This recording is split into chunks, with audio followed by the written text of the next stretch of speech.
சரியாவே சாப்பிடல அண்ணி. அதான் பசி தாங்க முடியாம ஆப்பிள் சாப்பிட்டுட்டு இருந்தேன்.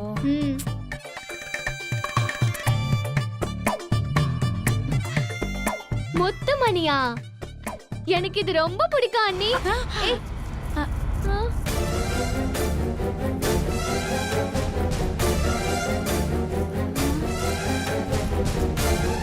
அச்சச்சோ, என்னது?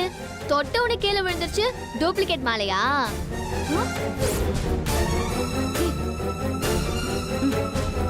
அத்தை, இந்த மணியெல்லாம் எடுத்து அன்னைக்கு கோத்து கொடுங்க. முத்து மணி மாலை.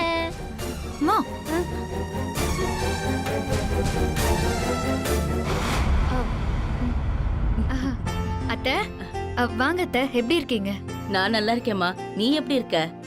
எனக்கு என்ன அத்தை, நான் நல்லா தான் இருக்கேன். ஐஸ்வர்யாவை பாத்தியாமா, எப்படி இருக்கான்னு? அத்தை, அம்மா ஐஸ்வர்யா கல்யாணத்தை பத்தி எல்லாத்தையுமே சொன்னாங்க. பையன் நம்ம ஊரு தானே, நான் எல்லாத்தையும் பாத்துக்கிறேன். நீங்க எதுக்கும் கவலைப்பட வேண்டாம் அத்தை. நீங்க இங்க இருந்து போகும்போது ஐஸ்வர்யாவையும் மாப்பிளையும் கூட்டிட்டு தான் போவீங்க. அவ கல்யாண வேலையெல்லாம் இனிமே எங்க பொறுப்பு. எனக்கு ரொம்ப சந்தோஷமா. இத மட்டும் நீ பண்ணி கொடுத்துட்டா உனக்கு ரொம்ப புண்ணியமா போகுமா. புண்ணியம் புடலங்காலாம் யாருக்கு வேணும்? 50 ஏக்கர் நிலத்தை மட்டும் மறக்காம எழுதி கொடுத்தா போதும்.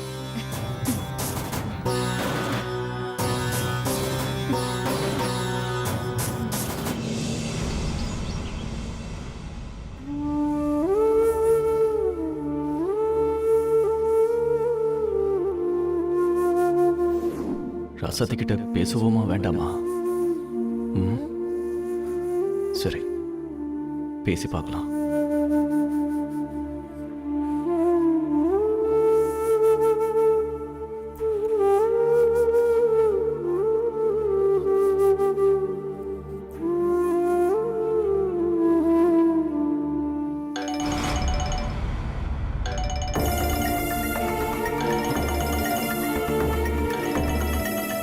ஐயோ, என்ன பண்றது? ஆன் பண்ண உடனே போன் வருது. பாவ ராசாதி, நமக்கு போன் பண்ணிட்டே இருந்திருப்பா. என்ன பண்ணலாம்?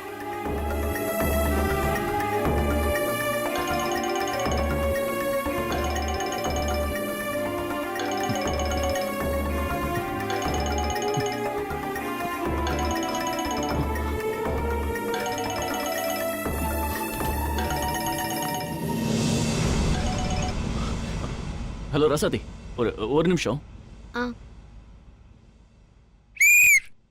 ஏய், எவ்வளவு தடவை சொல்றது லெஃப்ட்ல ஏற வேணான்னு? லெஃப்ட்ல ஏறினா அவன் பிடிச்சிட மாட்டான். அறிவில ஒரு தடவை சொன்னா. சரி இரு, என் வைஃப் கால் பண்றா, பேசிட்டு வரேன். சொல்லு ராசாதி. சாரி மாமா, நீங்க பசங்களுக்கு ட்ரைனிங் கொடுத்துட்டு இருக்கீங்க. இப்ப போய் நான் உங்களை தொந்தரவு பண்ணிட்டேன். சரி, பரவாயில்ல ராசாதி, சொல்லு. இல்ல மாமா, காலையில பஸ் ஏறிட்டு ஃபோன் பண்றேன்னு சொன்னீங்க. ஆனா இப்போ வரைக்கும் நீங்க ஒரு ஃபோன் கூட பண்ணல. சரி, நானாவது ட்ரை பண்ணலான்னு பார்த்தா நீங்க ஃபோனை ஸ்விட்ச் ஆஃப் பண்ணி வச்சிருக்கீங்க. உங்களுக்கு என்ன ஆச்சோன்னு நான் ரொம்ப பயந்துட்டேன் மாமா. ராசாதி, நான் என்ன சின்ன பையனா? இங்க வந்த உடனே நான் உனக்கு ஃபோன் பண்ணணும்னு தான் இருந்தேன். அதுக்குள்ள ட்ரைனிங் ஸ்டார்ட் பண்ணிட்டாங்க. எந்த டிஸ்டர்பன்ஸும் இருக்கக்கூடாதுன்னு ஃபோனை ஸ்விட்ச் ஆஃப் பண்ணிட்டேன். அதனால என்னால உன் கூட பேச முடியல. இப்ப கூட நான் கிரவுண்ட்ல தான் இருக்கேன். சாரி மாமா, நான் ரொம்ப பயந்துட்டேன். அதான் மனசு கேட்காம ஃபோன் பண்ணேன். சரி, பரவாயில்ல விட. மாமா, சாப்பிட்டீங்களா? இதெல்லாம் ஃபோன் பண்ணி கேட்பியா? வேற ஏதாவது முக்கியமான விஷயமா இருந்தா மட்டும் எனக்கு கால் பண்ண. என்ன? சரி வை, நான் அப்புறம் பேசுறேன். மாமா, என்ன அதுக்குள்ள வைக்க சொல்றீங்க? மாமா,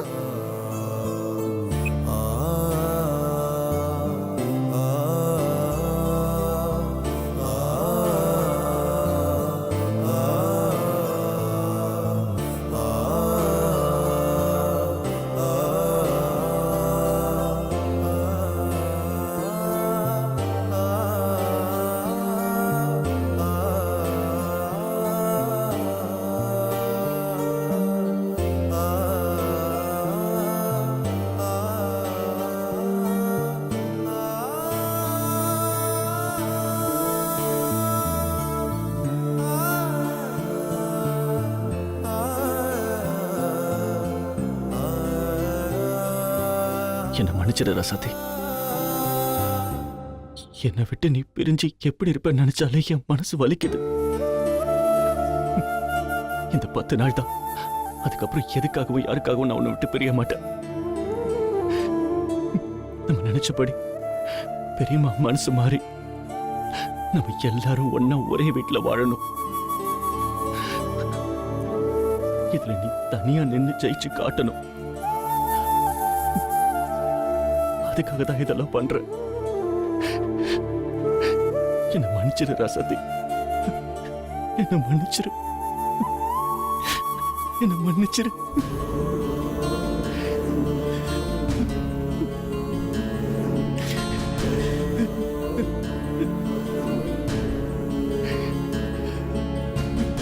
அண்ணா அண்ணா ஆ. என்னாச்சுண்ணா? ஒண்ணும் இல்ல ஒன்றும் இல்லையா? இல்ல, என் ஒய்ஃப் கால் பண்ணா பேசிட்டு இருந்தேன். அவங்களுக்கு ஏதாவது ஆயிடுச்சாண்ணே? அதெல்லாம் ஒண்ணும் இல்ல. நீங்க வச்சுட்டு போங்க. ம் சரி.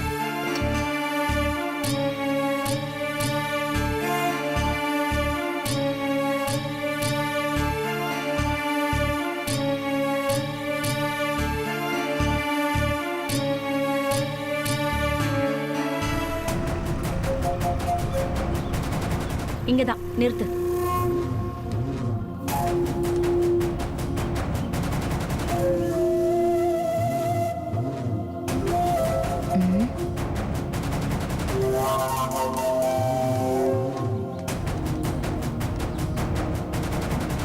வணக்கங்க.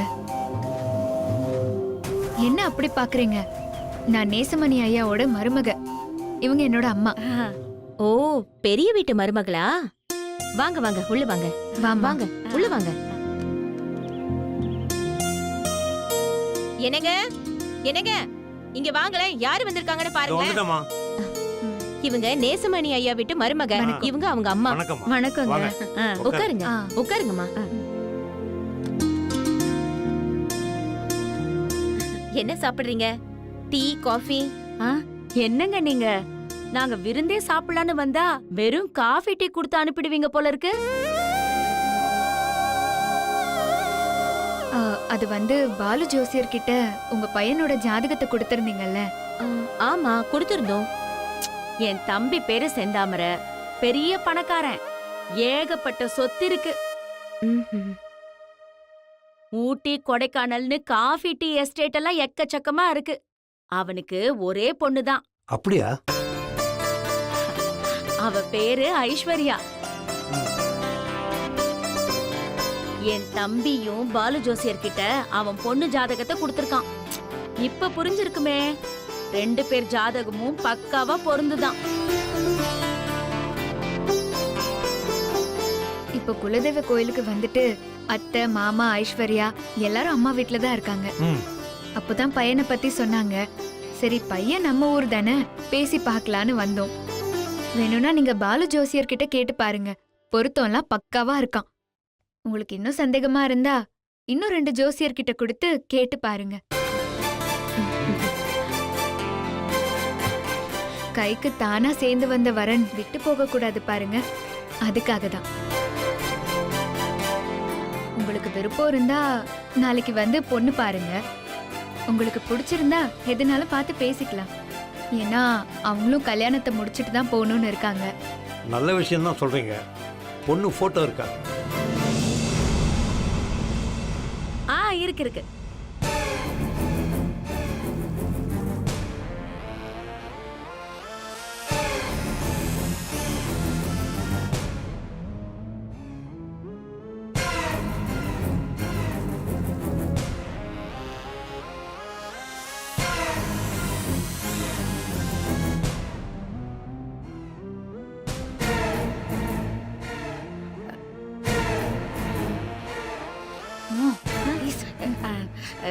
ஒரே பொண்ணு, நிறைய சொத்து இருக்கு. உங்களுக்கு பிடிச்சிருந்தா கல்யாணத்தை நீங்களே எதிர்பார்க்காத மாதிரி இந்த சுத்து வட்டாரத்துல யாரும் எதிர்பார்க்காத அளவுக்கு ஜாம் ஜாம்னு செஞ்சிடலாம். நீங்க பணத்தை பத்தி கவலைப்படாத அளவுக்கு சொத்து குவிஞ்சிருக்கு. அதுவும் இல்லாம கல்யாணத்துக்கு அப்புறம் என் தம்பியோட நிர்வாகம் அத்தனையும் மாப்பிள்ள தான் பாத்துக்க போறாரு. ம். அப்புறம் உங்க புள்ள காரு பங்களான்னு நல்லா செல்வாக்கா இருக்கலாம். அதெல்லாம் சரிதான். ஆனா பொண்ணுதான் கொஞ்சம் குண்டா இருக்கிற மாதிரி. அதுவா, அவ ஒரே பொண்ணு, அதான் செல்லம்மா ஊட்டம் கொடுத்து வளர்த்துட்டான். குண்டா இருக்கிறதுல ஒரு பிரச்சனையா? ஏகப்பட்ட சொத்து இருக்கு.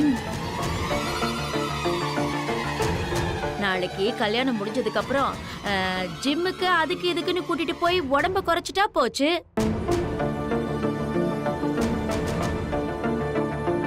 இத பாருங்க, ஒல்லியா இருக்கிற பொண்ணு கல்யாணத்துக்கு அப்புறம் குண்டாகிறது இல்லையா? அதே மாதிரி குண்டா இருக்கிற பொண்ணு கல்யாணத்துக்கு அப்புறம் குழந்தை பெத்தா ஒல்லி ஆயிட்டு போறா.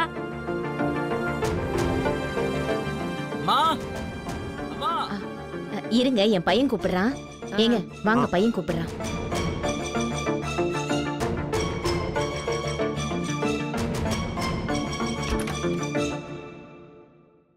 இப்ப எதுக்குமா எனக்கு கல்யாணம்? இப்போதான் வேலைக்கே போறேன். இன்னும் 2-3 வருஷம் ஆகட்டுமே, அப்புறமா பாத்துக்கலாம். இப்ப கல்யாணம் ஆனா என்ன ஆக போகுது? அதுவும் இல்லாம இப்படி ஒரு வரன் தானா தேடி வருது. பொண்ணுக்கு அவ்வளவு சொத்து சுகம்பா. ஒரே பொண்ணு வேற. நமக்கு வேற என்ன வேணும்? மா, சொத்து சுகம் இருந்தா போதுமா? வேற என்னடா வேணும்? ஆ, அந்த பொண்ணை நீ கல்யாணம் பண்ணிட்டா ராஜா மாதிரி வாழலாம்டா. மனசுக்கு பிடிச்சவங்களோட வாழணுமா? பாருடா, இந்த பொண்ணுக்கு என்னடா குறைச்ச? மா, என்ன மூஞ்சுமா இது? இந்த பொண்ணை யாருமா கல்யாணம் பண்ணிப்பா?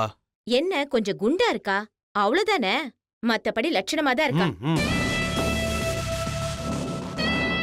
உன்னை என்ன இப்பவே வா கல்யாணம் பண்ணிக்க சொல்றேன்? முதல்ல பொண்ணை போய் பார்க்கலாம், அதுக்கப்புறம் பிடிச்சிருந்தா கல்யாணம் பண்ணிக்கோ. ஓ, இத போய் பார்க்க வேற வேணுமா? நான் இப்பவே சொல்றேமா, இந்த பொண்ணு எனக்கு பிடிக்கலமா. நேர்ல பார்த்து ஏதாவது சொல்லுப்பா.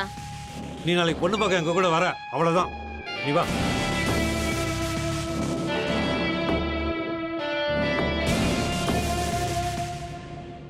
என்னாச்சு? அது என் பையன் இப்பதான் வேலையில சேர்ந்திருக்கான். அதுக்குள்ள எதுக்கு கல்யாணம்னு கேக்குறான். இல்லப்பா, பெரிய வரன், எதுக்கு வேணான்னு சொல்லணும்? அமையும் போது பண்ணிக்கோன்னு சொன்னோம், அவனும் சரின்னு சொல்லிட்டான். நாங்க நாளைக்கு நேர்ல வந்து பொண்ணை பாக்குறோம். இடம் ஒத்து வந்தா மத்ததெல்லாம் அப்புறம் பேசிக்கலாமே.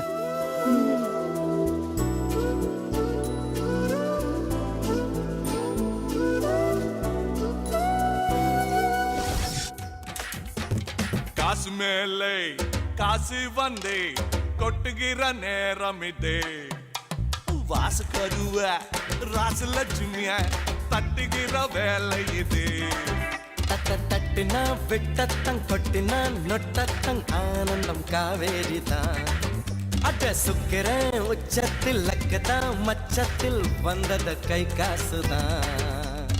என்றும் மன்னர் தான் எங்கும் வின்னர் தான். அண்ணாச்சே ஆனந்தம் ஆயாச்சே ஆரம்பம்.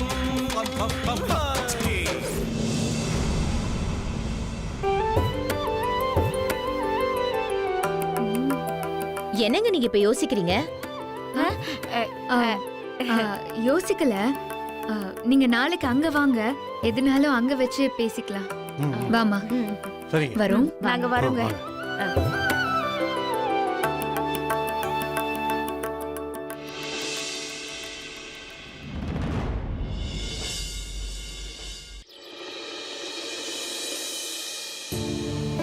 குருபரன் பழனி குன்றில் இருக்கும் சின்ன குழந்தை செய்வடி போற்றி, எனத்தெடுத்தாட்கோள் என்றென தொல்லும் மேவிய வடிவரும் வேலவா போற்றி, தேவர்கள் சேனாபதியே போற்றி.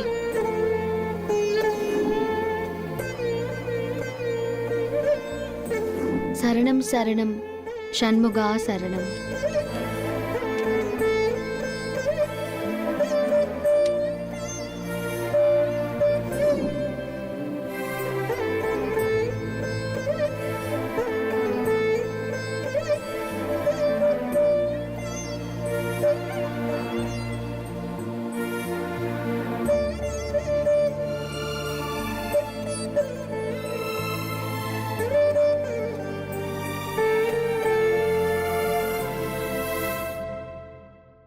என்ன ராசாத்தி, கம்பெனிக்கு ஒரு நல்ல இடம் கிடைக்கலையேன்னு வருத்தமா இருக்கா?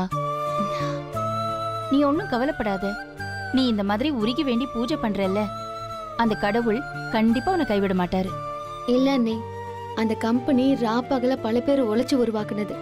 அதை இப்படி ஒரே நாள்ல பூட்டுற நிலைமை வரும்னு நான் கொஞ்சம் கூட எதிர்பார்க்கல. இருந்தாலும் அதை நான் அவ்வளோ ஈஸியா பூட்ட விட்டுற மாட்டேன். எப்படியோ ஒரு இடத்த நான் புடிச்சிருவேன். அந்த நம்பிக்கையில தான் நான் இருக்கேன். இப்போ என்னோட கவலையெல்லாம் மாமாவை பத்தி தான். மாப்பிளைக்கு என்னம்மா, அவர் நல்லா தானே இருக்காரு?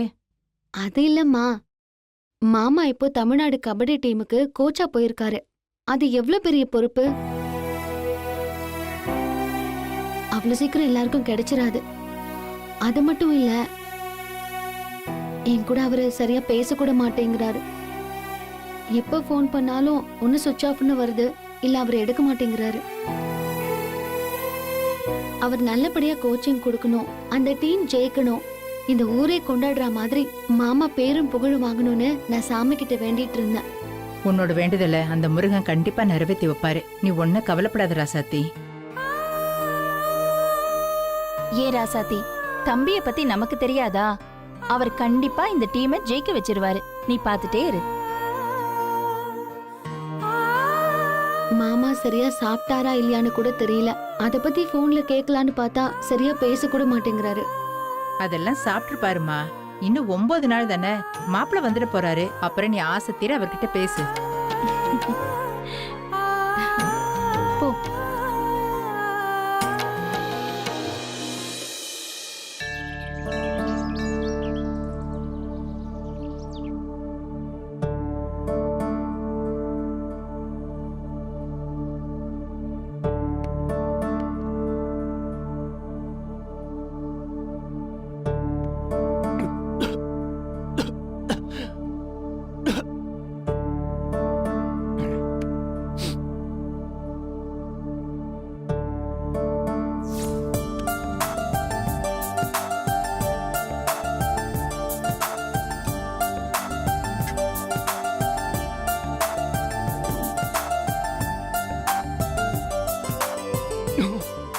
ஐயோ பாத்து மாமா.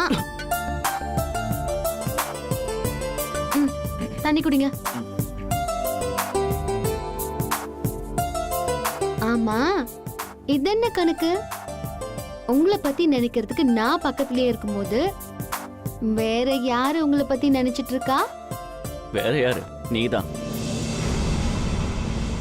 பக்கத்துல இருந்தாலும் கொஞ்சம் கூட கேப்பே விடாம என்னை பத்தி மட்டுமே நினைச்சிட்டு இருந்தா அதான் இப்படிதான் புறையேறும். போங்க மாமா.